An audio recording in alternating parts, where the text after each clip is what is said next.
Well, right, this is a bit of a piss take.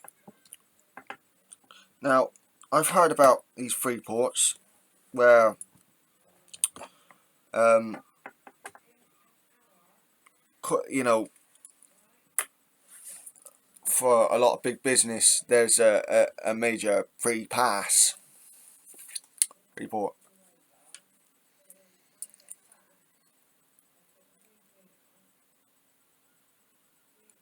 I'm right on the boundary, on the easternmost bound, right on part of the east boundary of this new free port. And do you know where this free port is supposed to be? Plymouth. I am in Torbay.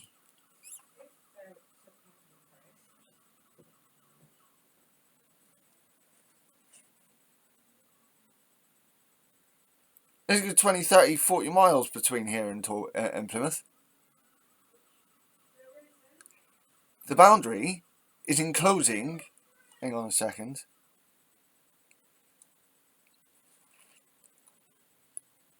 My gods. It, it's scary.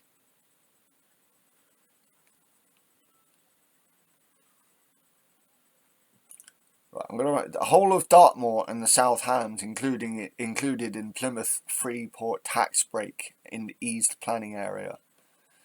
And I'm like,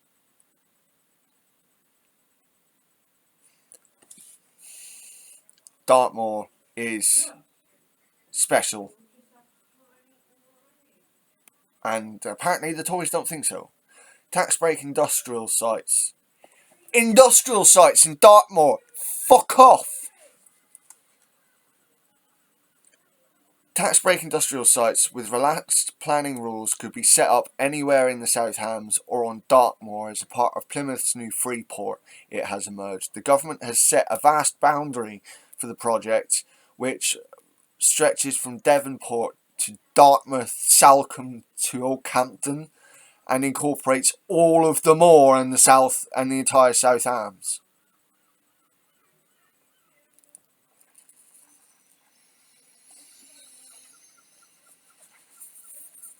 They can't do it, can they? They just they've got to ruin the good things that we have. Ministers have revealed the extensive boundary for the Freeport on a map, leading to concerns being raised from some, probably most, environmentalists and critics of the Freeport programme. One of those, actually, it was the first Tory government of this recent bunch.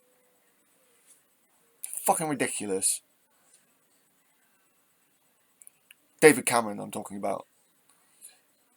It came as a surprise because it had been said that the Freeport would involve just three Plymouth sites: Ocean Gate in Devonport, Sherford and Langage.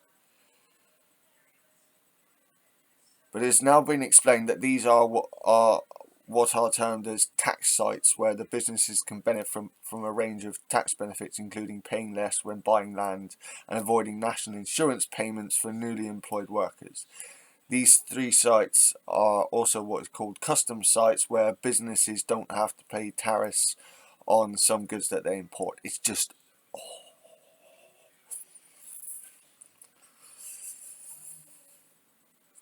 there can only be three tax sites, and there must be at least one custom site or free zone in any Freeport, but the Freeport company could seek to create more custom sites within the extensive outer boundary. However, Plymouth and South Devon Freeport stressed that it's categorically not the case that the entire area on the map has been earmarked for development or as any special planning status.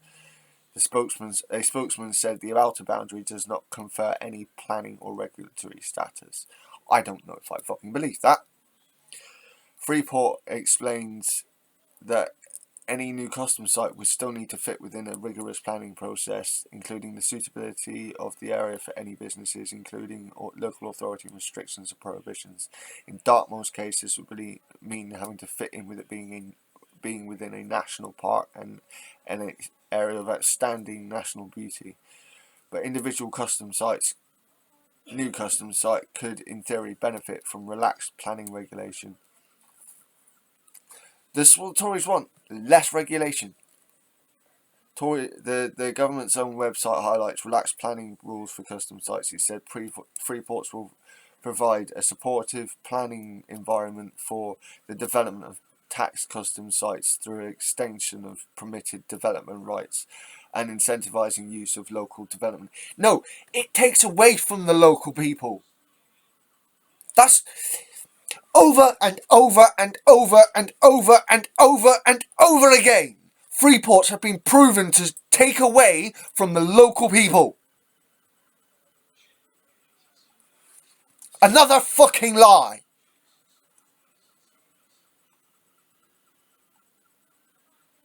I don't believe them. I don't believe their bullshit.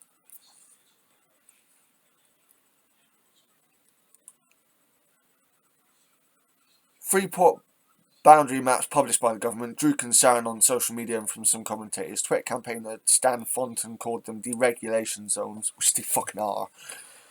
And in The Guardian, writer George Monbiot questioned why Plymouth and South Devon Freeport boundary needed to be so extensive, and said that what the boundary means is as clear as mud, criticising the government for opacity around Freeports. Plymouth Live has also been approached by readers asking what it all means. A spokesperson for Plymouth and South Devon Freeport explained that the furthest permitted distance between any two sites is 5 kilometres, hence the outer boundary. The spokesperson said, "This is only supposed to be within Plymouth. Why is it going anywhere near the South Hams?"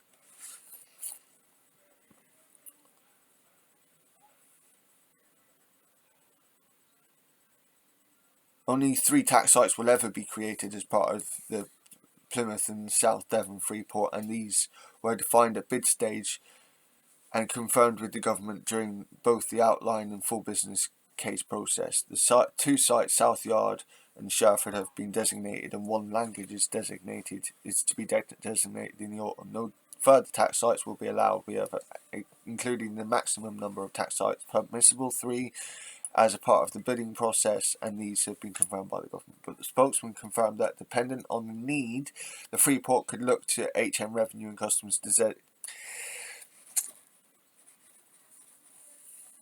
So they talk about if they do want to use the rest of Dartmoor to build on, they'd have to use have to go by strict regulations and planning regulations and whatnot. But it's funny because you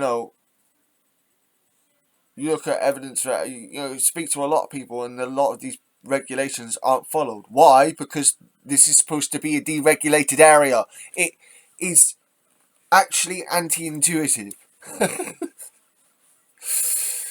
Oh, this is disgusting. I can't fucking this borders. This actually borders me.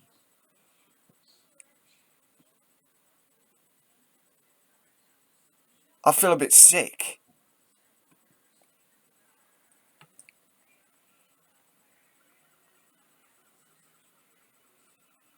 See, it's ridiculous. Oh, they don't need all that.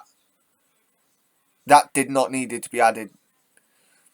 I'm very worried. We should, and as pagans, as lovers of this land, as people who believe the land belongs to us, not corporations, we should be disgusted in speaking up against this, not just the environmentalists. Come on, people. Wake up. This is fucked up.